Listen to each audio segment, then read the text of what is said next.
तीन बहुओं का भाई दूज त्योहार। अरे भाइयों, उठो ना, आज भैया दूज है और आप अभी तक सो रही हो। अरे मेरी बहना, फौज से आने के बाद भी तू मुझे आराम मत करने दियो। पहले आप भैया दूज मना लो, उसके बाद सो जाना। हम तीनों ने आपकी लंबी उम्र के लिए व्रत रखा है। हे भगवान, अब आप फौज से इतनी दूर भैया दूज मनाने आए हो या फिर सोने? अच्छा चलो, मैं पहले नहा कर आता हूँ, फिर हम भैया दूज मनाएंगे। अमित उठकर नहाने के लिए चला जाता है। उसके आने के बाद उसकी तीनों बहनें उसका भैया दूज करती हैं और वो अपनी तीनों बहनों को प्यारे प्यारे सूट गिफ्ट में देता है। जिसके बाद वो अपने माता पिता के पास जाता है और उनसे कहता है, पिताजी, मैंने सोचा है अपनी तीनों बहनों के लिए मैं 1 महीने की छुट्टी लेकर आया हूँ और वापस जाने से पहले मैं अपनी तीनों बहनों की शादी करवाना चाहता हूँ।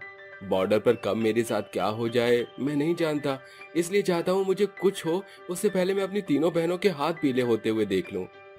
अरे बेटा, शुभ शुभ बोल, तुझे कुछ नहीं होगा। अगर तू चाहता है कि तेरे बहनों की शादी तेरे सामने हो जाए तो मैं इसमें तेरे साथ हूँ। ठीक है, फिर मुझे भी कोई आपत्ति नहीं है, मैं आज ही पंडित को बुला लेता हूँ। राजू पंडित को बुला लेता है, जिसके बाद अमित को अपनी बहनों के लिए एक ही घर के 3 लड़के पसंद आते हैं। माँ, पिताजी, देखिए, अगर मेरी तीनों बहनें एक ही घर में शादी करके रहेंगी तो वो हर कदम पर एक दूसरे का सहारा बनकर खड़ी रहेंगी। मुझे तो ये रिश्ता मंजूर है। अमित की बात उसके माता पिता नहीं टालते, जिसके बाद अमित अपनी तीनों बहनों की शादी एक अच्छे घर में करवा देता है और शादी करवाने के बाद वो बॉर्डर के लिए निकल जाता है। लेकिन वहीं दूसरी तरफ उसकी तीनों बहनों की सास बहुत खड़ूस होती है और उन तीनों को हर छोटी छोटी बातों पर ताने देती है। अरे बहू, क्या कर रही है? अरे सब्जी में इतना तेल कौन डालता है? अरे तेरे माता पिता ने दहेज में तेल के कनस्तर नहीं भिजवाए थे? माँ जी, मैंने थोड़ा ही तो डाला था तेल। अच्छा, तो तुम्हारे माता पिता ने जुबान चलानी भी सिखाई है तुम्हें? ऐसा कहकर वो वहां से चली जाती है। दीदी, कोई बात नहीं, आपको तो पता ही है, माँ जी की तो आदत है हर बात पर बोलने की। जल्दी से खाना बना लेते हैं, नहीं तो माँ जी फिर से आकर काम के पीछे सुना कर जाएंगी। अभी तो हमें घर की सफाई भी करनी है। तीनों बहनें काम करने लगती हैं। ऐसे ही धीरे धीरे उन्हें पूरा 1 साल हो जाता है और फिर से भैया दूज आ जाता है। कल भैया दूज है। आज अमित भैया बॉर्डर से आ गए होंगे और हम तीनों के लिए कई सारे तोहफे भी लेकर आए होंगे। हमें भैया से मिले हुए पूरा 1 साल हो गया है। आखिरी बार तो हम अपने भैया से हमारी शादी में ही मिले थे। इस बार जब भैया आएंगे तो मैं उनसे बहुत लड़ूंगी। अरे तुझे तो लड़ाई करने से ही राहत नहीं मिलती। तीनों बहनें जोर जोर से हंस रही होती हैं। उनके हंसने की आवाज सुनते ही अनुपमा उसके पास आती है और उससे कहती है, अरे बहुत दांत निकल रहे हैं तुम्हारे। घर में काम इतना है और तुम्हें तो बातें करने से ही फुर्सत नहीं मिल रही। जी माँ जी, अभी कर लेते हैं हम सारा काम। वो तीनों तुरंत घर का काम करने में लग जाती हैं। जिसके बाद धीरे धीरे रात हो जाती है और वो तीनों बहनें अपने कमरों में जाकर आराम से सो जाती हैं। अगले दिन जैसे ही सवेरा होता है वो तीनों बहनें रसोई में आकर अपने भैया के लिए खाना बनाने लगती हैं। आज तो सारा खाना हम अपने भैया की पसंद का ही बनाएंगे। भैया तो मेरे हाथों की खीर बहुत पसंद करते हैं। आज जब वो ये खीर खाएंगे तो बहुत खुश हो जाएंगे। अरे भैया हम तीनों से इतना प्यार करते हैं कि वो हमें देखते ही बहुत खुश हो जाएंगे। अपनी तीनों बहुओं को भैया दूज के लिए इतना खुश देखकर अनुपमा भी बहुत खुश होती है। जिसके बाद उसे अपने पुराने दिन याद आ जाते हैं। जब मेरी शादी हुई थी तब मैं भी बिल्कुल इसी तरह दिन भर खुश रहती थी। वो ऐसा सोचते हुए अपने कमरे में चली जाती है, क्योंकि कुछ ही समय पहले उसके भैया का एक कार से एक्सीडेंट हो गया, जिसकी वजह से अनुपमा का भाई अब जिंदा नहीं होता। अरे आज तो कमाल ही हो गया। आज हम तीनों बहनें अपने भैया के लिए इतना सब कुछ बना रही हैं, लेकिन माँ जी अभी तक नहीं आई हम पर हुक्म चलाने के लिए। कहीं माँ जी की तबीयत खराब तो नहीं है? आप दोनों काम करते रहो, मैं अभी माँ जी को देख कर आती हूँ। अंकिता अपनी सास को देखने उसके कमरे में जाती है। जिसके बाद वो अपनी सास के कमरे से बाहर उनके रोने की आवाज को सुनती है, जिसे सुनने के बाद वो अपनी दोनों बहनों को इसके बारे में बताती है जिसके बाद वो तीनों बहनें मिलकर अपनी सास के कमरे में जाती हैं। माँ जी, आपको क्या हुआ? सब ठीक तो है ना? कोई परेशानी हो तो हमें बताइए ना। नहीं बहू, बस आज तुम तीनों को देखकर मुझे मेरे भाई की याद आ गई। हर भैया दूज पर मेरा भाई मुझे मेला दिखाने के लिए ले जाया करता था और मेरी पसंद की सभी चीजें खिलाया करता था।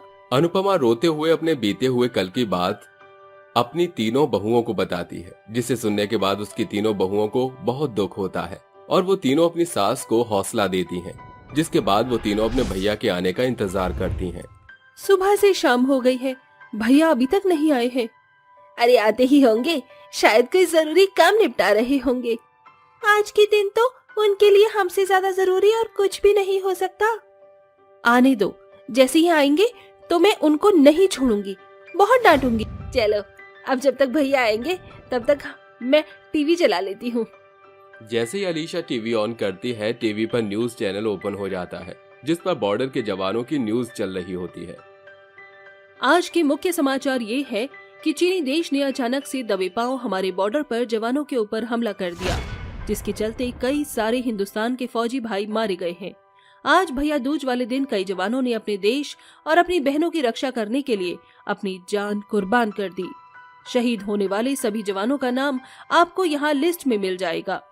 जैसे ही तीनों बहनें टीवी पर वो न्यूज देखती हैं, उनके पैरों तले जमीन खिसक जाती है और उस लिस्ट में अमित का नाम सबसे ऊपर होता है। वो तीनों फूट फूट कर रोने लगती हैं।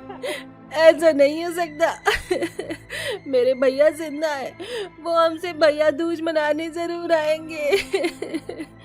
हम तीनों बहनों ने अपने भैया के लिए व्रत रखा है। भगवान, तुम ऐसा कैसे कर सकते हो?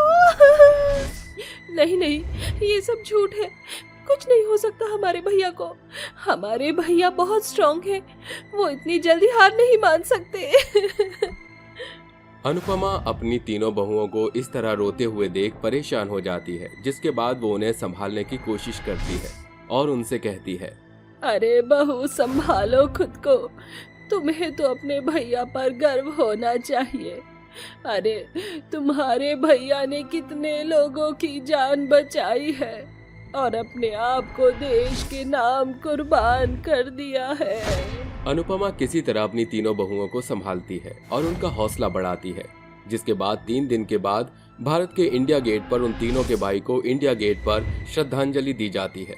वो तीनों बहनें अपने भैया की श्रद्धांजलि पर भैया दूज मनाती हैं। हिंदू सास की मुस्लिम बहू। शरद, हमारे अम्मी अब्बू जबरन हमारा निकाह करना चाहते हैं, मगर हमारे जहनो जिगर में सिर्फ आपका नाम शुमार है। हम आपसे जुदा नहीं होना चाहते। शाजिया, शांत हो जाओ, हमें कोई कौम अलग नहीं करेगा, आज ही हम शादी कर लेंगे। ये कहानी है शरद और शाजिया की, जिन्होंने जमाने और जात पात को बसार कर एक दूसरे से प्यार किया। जहां शरद हिंदू वहीं शाजिया मुस्लिम थी। बावजूद इसके दोनों के बीच बेशुमार प्यार था।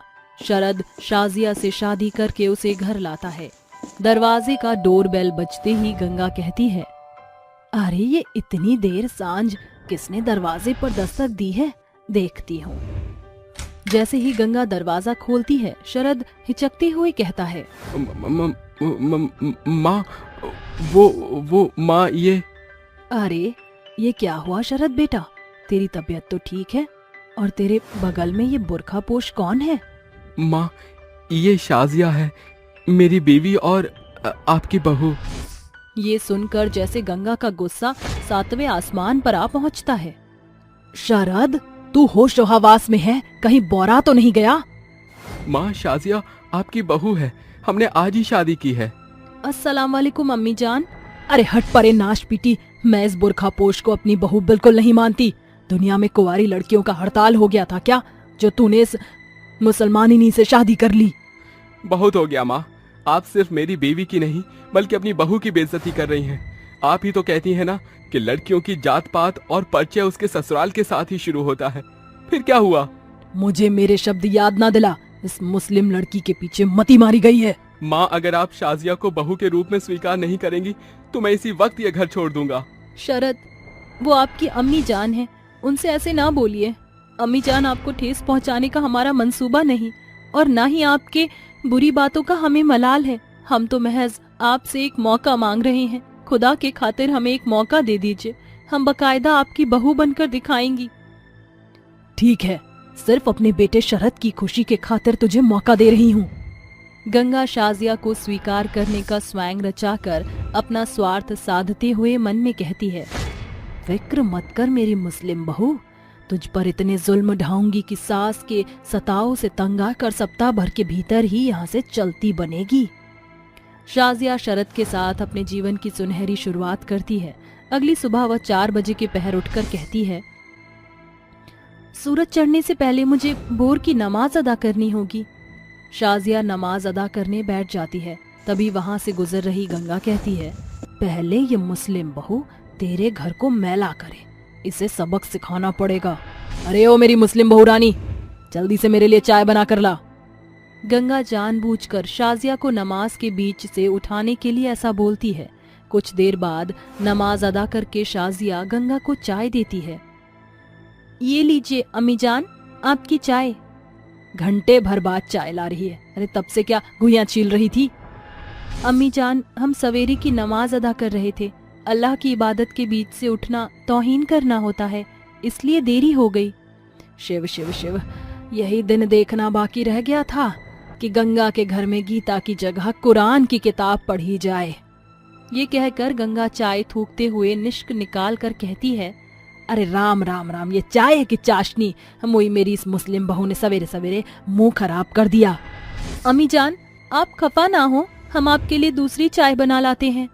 खबरदार, जो रसोई घर का रुख भी किया तूने। मैं भरसक भूल ही गई थी कि तुम्हारा खान पान कैसा होता है। मांस मच्छी तुम्हारे खाने का खुराक है, मगर गंगा के घर में लहसुन प्याज भी नहीं चलता। अम्मी जान, आप कौम की कड़ी से जोड़कर क्यों हमें रुस्वा कर रही हैं? अरे मुस्लिम से पहले हम एक मनुष्य हैं।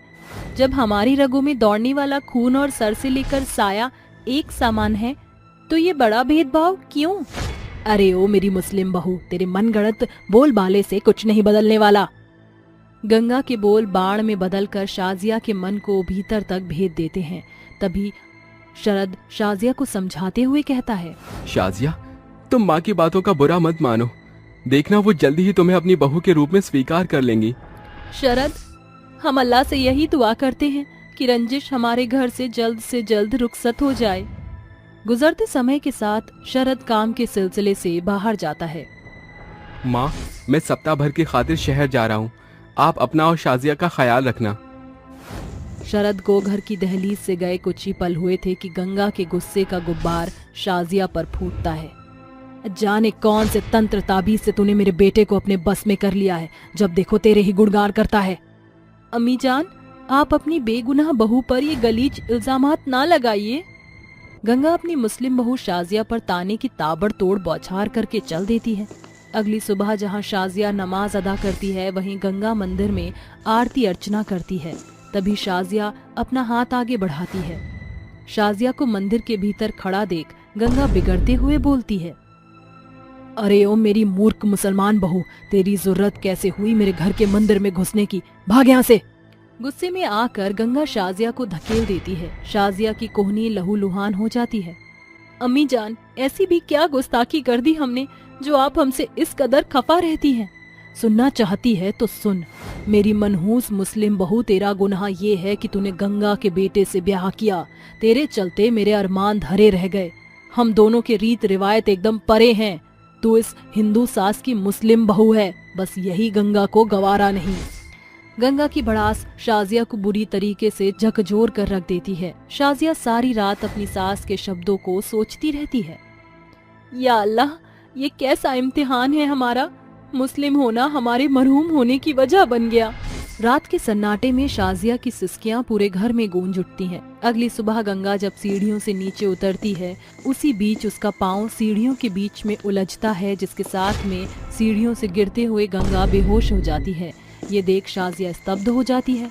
या अल्लाह, अम्मी जान का सर तो लहूलुहान हो गया है। शाजिया डॉक्टर को खबर करके घर बुलाती है। डॉक्टर साहब, सब खैरियत तो है? देखिए मिसेस शाजिया, आपकी सास के सिर में अंदरूनी आघात हुआ है। इसीलिए इनके रिकवरी में आसपास का माहौल इनके मन मुताबिक ही रखना। डॉक्टर की सलाह सुनकर शाजिया कहती है, अम्मी जान की सलामती से बढ़कर मेरे लिए कुछ नहीं, मगर अपनी सास के लिए मुझे अल्लाह की शौबत छोड़नी होगी तो मैं ये करूंगी। शाजिया अपना बुर्का पोश पहरावा छोड़कर गंगा के लिए खुद को साड़ी के सांचे में ढलते हुए पूजा पाठ करने लगती है। वह सारा समय सास की सेवा बाड़ी करती रहती। शाजिया की मेहनत ने गहरी छवि छाप छोड़ी और सप्ताह भर के भीतर ही गंगा अपने पांव पर दृढ़ खड़ी हो गई। अम्मी जान, आप ठीक हो गई? गुस्ताखी माफ करना सासू माँ। शाजिया को सहमा हुआ देखकर गंगा की आंखों से पश्चाताप की फुहार बरस पड़ती है। बस कर बहू, अपनी सास को और शर्मसार ना कर। मेरे सेहत के लिए तूने अपने मुस्लिम मजहब को छोड़कर हिंदुत्व के जुएं को उठाया। मैंने तुझे तेरे मुस्लिम कौम के कारण कितना कोसा, बावजूद इसके तूने बहू का फर्ज बखूबी निभाया। तुझे तेरी सास के लिए ये साधारण शब्दकोश सीखने की जरूरत नहीं, ना ही तुझे अपने रीत रिवायत को छोड़ने की जरूरत है, क्योंकि अब मुझे मेरी मुस्लिम बुर्खापोश बहू मंजूर है। ये सुनकर गंगा की मुस्लिम बहू की आंखों से खुशी की बदरी बरस पड़ती है। या अल्लाह, हम ताउम्र शुक्रगुजार रहेंगे क्योंकि तुमने हमारी झोली खुशियों से भरपूर कर दी। इस तरह हिंदू सास और मुस्लिम बहू एक ही छत के नीचे हंसी खुशी रहा करती, जहां दोनों न सिर्फ दिवाली के दिए साथ जलाती बल्कि ईद की सेवैयां भी साथ मिलकर खाती। महज मजहब के कारण जाने कितने ही प्यार के परिंदों को अपने प्रियजन को खोना पड़ता है, जिसका मुख्य श्रेय समाज के कुछ तबके की सोच है। मगर याद रखिए, कोई भी कौम इंसानियत से बढ़कर नहीं। चंदनपुर गांव के बड़े बाजार में एक ढाबे के बाहर टंगे बोर्ड पर बड़े बड़े अक्षरों में कुछ इस कदर लिखा था, जिस बोर्ड पर लिखे शब्द को बहू मुंह जुबानी बोलती है। खाओगे जब ये बिरयानी, याद आएगी तुमको नानी। खाने पड़ेंगे 12 अंडे, आधे में पड़ना जाना ठंडे। चिकन मसाला भी परात में शामिल है, कोई सास बहू की भोजन चुनौती के काबिल। गुड्डू नाम का शख्स वहाँ खड़ा ये सुन रहा होता है। अरे ससुरा, ये भी भला कौनो भोजन चुनौती है? अरे ये तनिक सा खाना तो गुड्डू रंगीला क्षण भर के भीतर खत्म कर जाई। अरे ओ बुद्धू रंगीला। अरे काकी, तनिक कायदे में नाम ले लियो हमार। हमें छपरा के गुड्डू रंगीला। रंगीला हो या घोड़े का तबेला, है तो तू छपरी ही भाई। और इस पाव भर के पेट में तू क्या ही भोजन चुनौती पूरी करेगा? अरे काकी, हमका हल्के में नहीं लियो। गांव में कितना बेर हम लिट्टी चोखा का चुनौती बाकायदा जीत के बैठे हैं। इस भोजन चुनौती में तुझे एक बड़ी परात में ठक्कम ठेल खाना मिलेगा, जिसमें एक खरा मटन मसाला, 10 बड़ी थाली बिरयानी, 12 अंडे और 15 रोटियां हैं। अगर 15 मिनट के भीतर तू ये सारा खाना सफाचट कर जाता है तो तुझे 5,000 रुपए मिलेंगे, वरना 5,000 रुपए के साथ तुझे परात के पूरे खाने का पैसा चुकाना पड़ेगा। बोल, हम सास बहू की शर्त मंजूर है? एकदम काकी, तुम सास बहुरिया तो बस 5,000 के नोटों के बंडल बांध लो। ताव में आकर गुड्डू रंगीला सास बहू की भोजन चुनौती स्वीकार तो कर लेता है, जिसके बाद बहू उसे खाने से भरी परात परोसती है। वहीं सास टाइमर सेट करती है, मगर सास बहू के खाने के इक्के दुक्के कौर खाते ही उसके कानों से जोरदार धुआं निकलने लगता है और वह कहता है, अरे राजनीति खेल गई डाइन। हे बाबूजी, बचाओ हमके। अरे ये खाने का कौर है कि मौत का कौर? जरूरी ससुरी सास बहुरिया ही भोजन चुनौती माँ मिर्च मसाले का जबरदस्त तड़का मारी है। ससुरा कानपुर में हड़ताल हुई गवाह। 15 मिनट बाद, तुम तो शर्त हार चुके हो, जल्दी से पूरे 5,000 रुपए निकालो। अरे 5,000 नहीं तो के तो कदुआ मिली, कदुआ।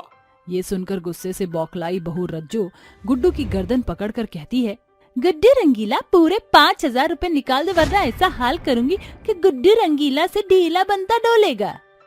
भोजन चुनौती से हारने के कारण बेचारा गुड्डू को पूरे 5,000 रुपए का भुगतान करना पड़ता है। ढाबे से बाहर जाते हुए खुद में बुदबुदाता है, बाबूजी, वो 5,000 रुपया घुइया की खेती बाड़ी से जोड़ बटोर करके हमके ई पास से दिए रहे थे कि हम शहर में काम धाम करी हैं। इतना आस लेकर शहर आए रहे कि हम कच्चे बनियान का खोखा खोल पाए। सारा श्रद्धा गर्दा गर्दा हो गए। समय गुजरता है, जिस किसी की भी नजर सास बहू के ढाबे के बोर्ड पर लिखे भोजन चुनौती पर पड़ती है वह बाहुबली बनकर वहां आ जाता है। ऐसे ही एक रोज मोटा राम नाम का थुलथुला शख्स उनके ढाबे पर आता है, जिसे देखकर सास बहू खुसुर पुसुर करती हुई कहती है, अरे राम जी, ये मोटा राम कहाँ से पधार पड़ा? हमारे भोजन चुनौती के परास से दुगना तो इस पिटल्लू का पेट है। कहीं ऐसा ना हो कि ये भैंसा हमारी भोजन चुनौती को जीत कर 5,000 ले जाए। बहू बेफिक्र हो जा, इस मोटल्ले गैंडे के पेट में आधे से ज्यादा तो गैस के गोलों ने घेर रखी होगी। देखना, आधे खाने में ही ये पुस्सी बम की तरह फुट पड़ेगा। अरे जल्दी से खाने से भरा परात सामने रखो। आज तो मोटा राम इस भोजन चुनौती को जीतकर पूरे 5,000 रुपए लेकर ही जाएगा।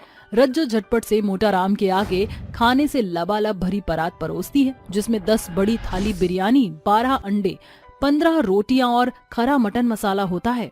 खाना शुरू करो मोटा राम। अगर 15 मिनट के भीतर तुम इस परात के पूरे खाने को सफाचट कर जाते हो तो जीत के तौर पर तुम्हें पूरे 5,000 की रकम अदा की जाएगी। मोटा राम हाथ मलते हुए अपने पेट को सहलाकर परात में रखे खाने को एकाएक खाने लगता है। वह कभी मटन मसाला खाता तो कभी चपाती तो कभी अंडे खाता। बावजूद इसके 15 मिनट में वह परात में भरे आधे खाने को भी खत्म करने में असफल रहता है। 15 मिनट पार हो चुके हैं, तुम भोजन चुनौती हार चुके हो। चलो निकालो पूरे 5,000। मोटा राम एक लंबी सी डकार मारता है। माँ जी, इससे पहले कि इसका डकार विस्फोटक बम में बदले, इससे पैसे लेकर चलता करो। ये लो 5,000 रुपए। समय गुजरता है। भोजन चुनौती के बलबूते पर सास बहू की भली कमाई हो रही। आखिरकार अब तक एक भी शख्स सास बहू की भोजन चुनौती को पार करने में सफल जो नहीं हो सका था। एक सांझ सास बहू बातें करते हुए कहती हैं, बहू, ये भोजन चुनौती का बोर्ड ही हम सास बहू के ढाबे की जान है। ससुरा किसी के माई के लाल में इतना दम ही नहीं जो एक बार में परात भरकर खाना खत्म कर जाए। हाँ माँ जी, इस भोजन चुनौती से हम सास बहू आम के आम गुठलियों के दाम भी हासिल कर लेते हैं।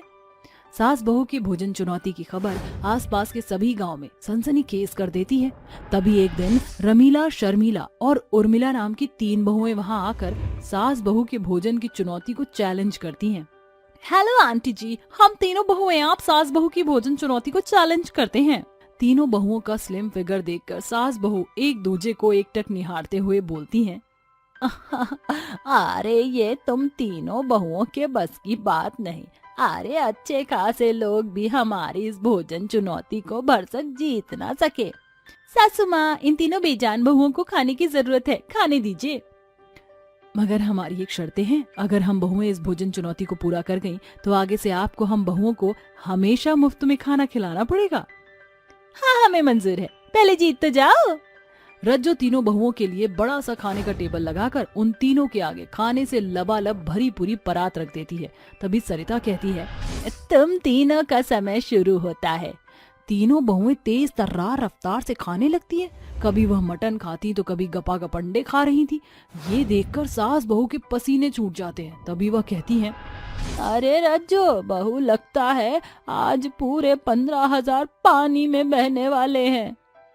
हाँ सासू माँ, आप सही कह रही हैं। देखने में तो तीनों सूखे कांटे की तरह है, मगर खुराक तो अपार है। एकदम जानवरों की तरह जुगाली कर रही है। कभी मटन में मुंह मार रही है तो कभी बिरयानी निपटा रही है। माँ जी, कुछ कीजिए, खड़ी खड़ी देख क्या रही है? अपनी बर्बादी का नजारा। 15 मिनट के भोजन चुनौती को तीनों बहुएं 5 मिनट के भीतर ही पूरा करके कहती हैं, लाओ हमारे पैसे, हम तीनों बहुएं शर्त जीत चुकी हैं।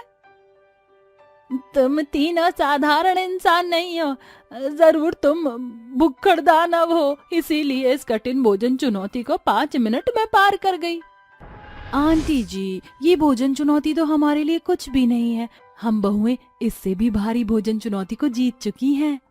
हाँ, हम बहुओं ने एक बार में 10-10 थालियां खाना और तो और 6 मिनट के भीतर 56 भूख की थाली का खाना खाने की जीत भी अपने नाम की है। इंस्टा और फेसबुक पर ऐसे भोजन चुनौती से भरे हम तीनों बहू के सैकड़ों ब्लॉग हैं।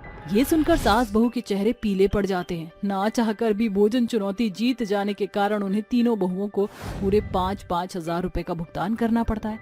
जिसके बाद सास बहू चुनौती के बोर्ड को हटाकर साधारण दर पर ढाबा चलते हुए कहती हैं, माँ जी, काश हम सास बहू वो भोजन चुनौती का बोर्ड ही नहीं लगाते, तो ना वो 15,000 रुपए, ना ही ये तीनों बहुएं आए दिन मुंह उठाकर हमारे ढाबे पर आती।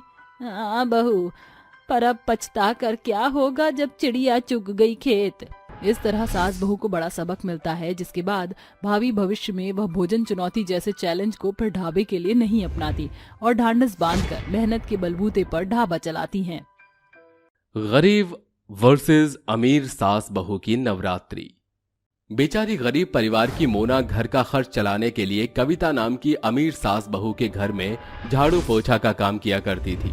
ऐसे ही एक दिन कविता उससे कहती है, अरे ओ कामचोर निकम्मी, ये तूने कैसी सफाई की है?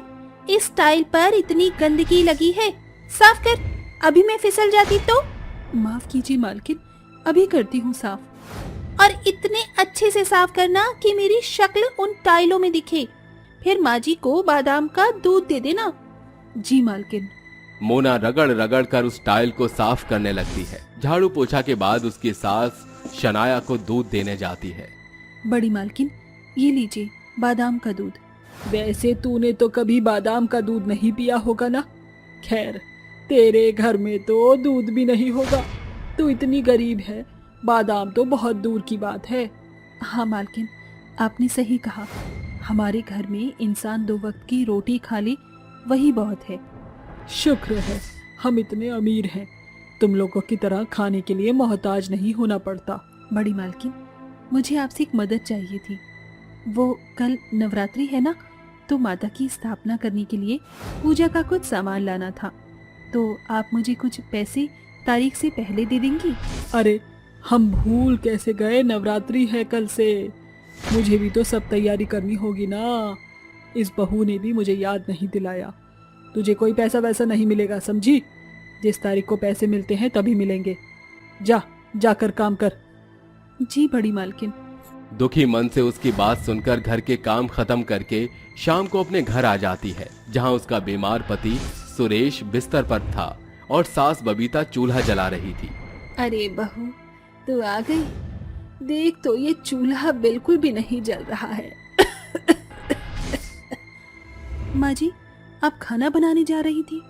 क्यों माँ जी, मैं आ तो गई थी, आपने क्यों तकलीफ की? मुझे लगा तू लेट हो जाएगी आते आते, इसीलिए मैं खाना बनाने बैठ गई थी। अपनी सास को हटाकर मोना खुद खाना बनाती है। फिर सब साथ में बैठकर चटाई पर खाना खाते हैं। तभी बबीता कहती है, बहू, तूने अपनी मालकिन से कुछ पैसे मांगे? कल माता रानी के लिए नारियल, चुनरी और श्रृंगार का सामान लाना है, वरना स्थापना कैसे होगी? माँ जी, मैंने पैसे मांगे थे, पर उन्होंने इनकार कर दिया। वो तभी देंगे जब तनख्वाह की तारीख आएगी। अब हम कैसे करेंगे माता रानी की स्थापना? माँ जी, आप फिक्र मत कीजिए, कुछ ना कुछ तो हो ही जाएगा। माता रानी है ना। अरे मोना, तुम भूल गई, तुम चावल के डिब्बे में रोज 5-5 रुपए मुझसे लेकर डालती थी। जरा चेक करो, क्या पता आज वो पैसे काम आ जाए। अरे हाँ, मैं तो भूल ही गई थी। मोना उस चावल के डिब्बे को खाली करती है तो उसमें से सिर्फ 20 रुपए निकलते हैं, जिसे देखकर वो कहती है, अरे सुरेश जी, सासू माँ, इतने पैसे से सिर्फ नारियल ही आ पाएगा, माता की चुनरी और फल कैसे आएंगे? बेटा, अब हम इतने गरीब हैं कि माता रानी के लिए सिंगार भी नहीं ला सकते। अब जो भी है इसी से ही हम स्थापना करेंगे। अगले दिन मोना माता रानी की प्रतिमा के आगे कलश पर नारियल रख देती है और अपनी साड़ी का टुकड़ा काटकर माता रानी की चुन्नी बना देती है और भोग में चीनी रख देती है। तीनों माता रानी की आरती करते हैं। ओ दुर्गा मैया के भवन में घुटन मन खेले लांगुरिया, खेले लांगुरिया के दौड़े दौड़े लांगुरिया। दुर्गा मैया के भवन में घुटमन खेले लांगुरिया। दुर्गे मैया की जय, लांगुर वीर की जय। शेरा वाली दा बोलो साचे दरबार की जय। हे दुर्गा मैया, हम गरीब से आपके लिए जैसा बन पाया हमने वैसा कर दिया। यदि हमसे कोई भूल हो जाए तो क्षमा करना। हम बड़ी श्रद्धा भक्ति से आपका विस्मरण करते हैं। आप इस मिश्री को ही भोग समझकर स्वीकार कीजिए। मोना, तुम फिक्र मत करो, मैया हमारी श्रद्धा से जरूर प्रसन्न होंगी। भले ही हम पर अमीरों की तरह हर चीज ना हो, पर हमारा श्रद्धा भाव हमारी दुर्गा मैया के लिए काफी है। बेटा, घर में राशन तो है नहीं, तो हम तीनों 9 दिन तक माता रानी के लिए उपवास रखेंगे, सिर्फ पानी पीकर व्रत करेंगे। ठीक है माँ। इस तरह से 9 दिन तक मोना का परिवार माता रानी के लिए उपवास रखता है। पूजा पाठ करके मोना अपनी मालकिन के घर चली जाती है, जहाँ वो कहती है, अरे ओ महारानी, तुझे पता नहीं है क्या, आज पहला नवरात्र है, जल्दी आना था ना। अब जल्दी से माता रानी की मूर्ति को चमका दी और ये सोने की मूर्ति भी वहीं रख दियो। सारी पूजा की तैयारी हो जानी चाहिए। जी मालकिन, सब हो जाएगा। और सुन, माता रानी की मूर्ति को छूने से पहले अपने हाथ अच्छे से धो ले, कहीं तेरे गंदे हाथों से मूर्ति अपवित्र हो जाए। बड़ी मालकिन, आप कैसी बातें कर रही हैं? माता रानी के प्रति मेरा मन बहुत पवित्र है, अब तू मुझे ज्यादा मत सिखा। ये कहते ही अपने हाथ धोने के बाद मोना माता रानी की मूर्ति को साफ करके उनकी चौकी लगाती है और उनका श्रृंगार करने के बाद उनके पास फल रखकर कहती है, काश माता रानी, मैं भी इसी तरह आपको अपने घर में स्थापित कर पाती, पर मैं गरीब, क्या ही कर सकती हूँ। सुन, सारा काम हो गया हो तो माता के मंदिर में लाइटें भी लगा दी और पूरे घर की सफाई अच्छे से कर दी। जी मालकिन। इस तरह भूखी प्यासी मोना घर के सारे काम करती है। वहीं अमीर घमंडी सास बहू भी व्रत रखती हैं, लेकिन साथ ही महंगे महंगे व्रत के कुट्टू के आटे और शुद्ध देसी घी में फल, मेवे और पूड़ियाँ खाती हैं। तभी कविता कहती है, अरे मोना, जल्दी से पूड़ी तल कर ला, मुझे और भूख लगी है, और जूस भी ला, और मेरे लिए दही और व्रत के लड्डू ला, सुबह से उपवास रखकर हालत खराब हो गई। ये लीजिए मालकिन। बड़ी मालकिन, आपका लड्डू। मालकिन, शाम के 6 बज गए हैं, मैं घर जाऊं, माता रानी की आरती भी करनी है। इतनी जल्दी जाकर क्या करेगी, अभी व्रत का और खाना बना। कविता की बात सुनकर मोना जल्दी से व्रत का और खाना बनाती है। फिर घर आकर तीनों मिलकर दुर्गा मैया की पूजा करते हैं और पानी पीकर सो जाया करते थे। इस तरह मोना का गरीब परिवार माता रानी की सेवा भक्ति करते हुए 8 दिन बीत जाते हैं। वहीं वो अमीर सास बहू 8 दिन तक उपवास में बढ़िया बढ़िया व्रत का खाना खाकर व्रत रखते हैं। तभी सुबह मोना कहती है, माँ जी, कल कंजिका है, हम बच्चों को हलवा पूरी कैसे खिलाएंगे, हमारे पास कुछ है ही नहीं। बेटा, माता रानी हमारे हालात से वाकिफ हैं, तो घर में जो भी कुछ बचा कुचा है वही कन्याओं को खिला देंगे। ठीक है माँ जी, पहले मैं उनके यहाँ चली जाती हूँ, वो मुझे जल्दी भेज देंगे आज। ये कहकर मोना वहाँ चली जाती है। कविता ने अमीर परिवार की कन्याओं को अपने घर बुलाया था और मोना से खाना परोसवा कर उन बच्चों को महंगे तोहफे और शुद्ध घी में बनी हलवा पूरी चने खिलाती है। साथ ही सभी बच्चों को 500-500 के नोट देती है। तभी ताना देकर कविता मोना से कहती है, देखो, हमने कितने बढ़िया तरीके से सभी कन्याओं को कंजक खिलाया, तुमने तो बच्चों को इतने पैसे कभी दिए ही नहीं होंगे। नहीं मालकिन, हमारी इतनी हैसियत कहाँ। मुझे बहुत भूख लगी है, कृपा करके मुझे भी खाना खिला दीजिए, 2 दिन से मैंने कुछ नहीं खाया। आए हाय, लड़की के पास इतनी बदबू आ रही है। भिखारी, चली जा यहाँ से, खाना नहीं खिलाएंगे। आप कन्याओं को खिला रही हैं, मुझे भी खिला दीजिए फिर। तभी शनाया धक्का मार के उसे भगा देती है तो मोना कहती है, बड़ी मालकिन, आपको ऐसे नहीं करना चाहिए था, वो भी तो कन्या है ना। अब तू हमें सिखाएगी क्या? मालकिन, मैं अपने घर इस लड़की को ले जा रही हूँ खाना खिलाने के लिए। हाँ हाँ, जा ले जा इसे। कविता उस लड़की को अपने साथ ले जाती है। साथ ही मंदिर के किनारे भूखी प्यासी बैठी छोटी छोटी कन्याओं को भी वो अपने घर ले जाती है और बबीता कहती है, अच्छा हुआ बहू जो तू 9 कन्याओं को ले आई। हाँ माँ जी, आइए पूजा शुरू करते हैं। तभी दोनों सास बहू कन्याओं को बुलाकर उनके पैरों में तिलक करती हैं। फिर दुर्गा माता की आरती गाती हैं। ओम जय अम्बे गौरी, मैया जय श्यामा गौरी, तुमको निस दिन ध्यावत, मैया जी को निस दिन ध्यावत, हरि ब्रह्मा शिव जी।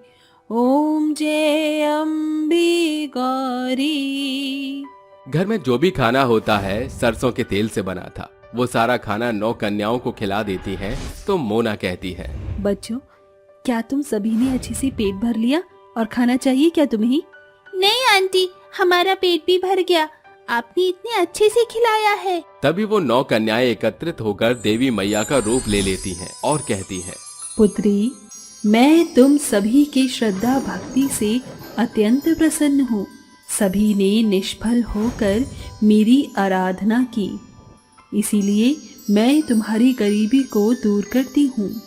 अब से तुम सुख के दिन जियोगे, बहुत दुख के दिन काट लिए। शुक्रिया माता, हम पर अपनी कृपा ऐसे ही बनाए रखना। माता रानी के कहते ही उनके दाहिने हाथ से एक तेज रोशनी निकलती है, जिससे उनका घर, कपड़े और सेहत सब अच्छा हो जाता है। साथ ही कविता और शनाया का घमंड उन्हें कंगाल बनाकर रोड पर ले आता है। इसलिए कहते हैं कि पैसों पर कभी घमंड नहीं करना चाहिए और लोगों की हमेशा मदद करनी चाहिए। सास बहू पर तूफान का कहर। अरे बहू, बहुत जोरों से भूख लगी है, जल्दी से कुछ बना लो, मेरी दवाई खाने का टाइम भी हो गया है। अरे माँ जी, घर में तो अन्न का एक भी दाना नहीं है, मैं खाना बनाऊं तो बनाऊं क्या? सब कुछ खत्म है, ऊपर से लालू राम ने राशन देने से मना कर दिया है। हे ऊपर वाले, ये कैसे दिन देखने पड़ रहे हैं हमें, अब हम क्या खाएंगे? चिंता मत करो माँ जी, कल से हमारे गांव के मुखिया ने अनाज की फैक्ट्री में औरतों को भी काम पर बुलाया है। मैं कल से वहीं काम करने चली जाऊंगी, बदले में मुझे कुछ पैसे मिल जाया करेंगे।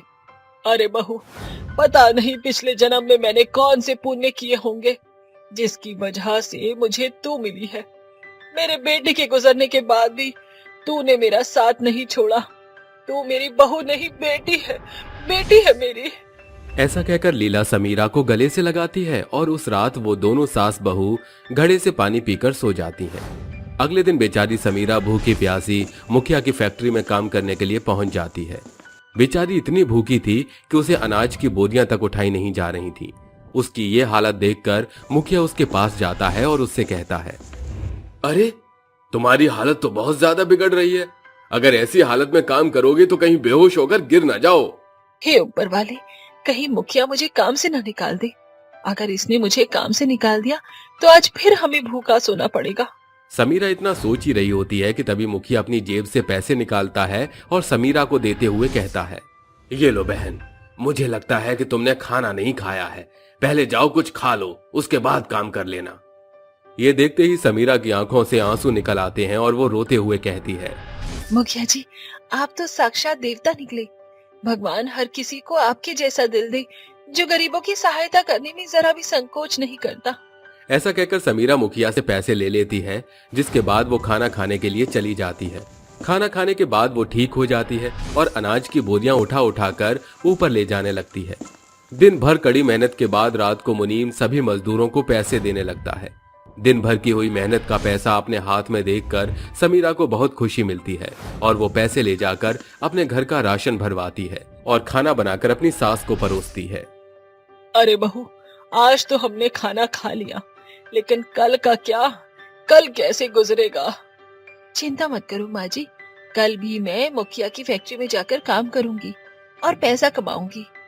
चलो बहू, तुम आराम कर लो, कल तुम्हें जाना है। लाइए माँ जी, आप अपने पैर दीजिए, मैं पहले आपके पैर दबा दूं, उसके बाद सो जाऊंगी। अरे नहीं बहू, तुम आराम कर लो, पहले ही इतनी थकी हुई हो और परेशान मत हो। लीला के कई बार मना करने के बाद भी समीरा उसके पैर में तेल लगाकर मालिश करती है, जिसके बाद वो भी सोने के लिए चली जाती है। रात भर अचानक से बारिश होने लगती है।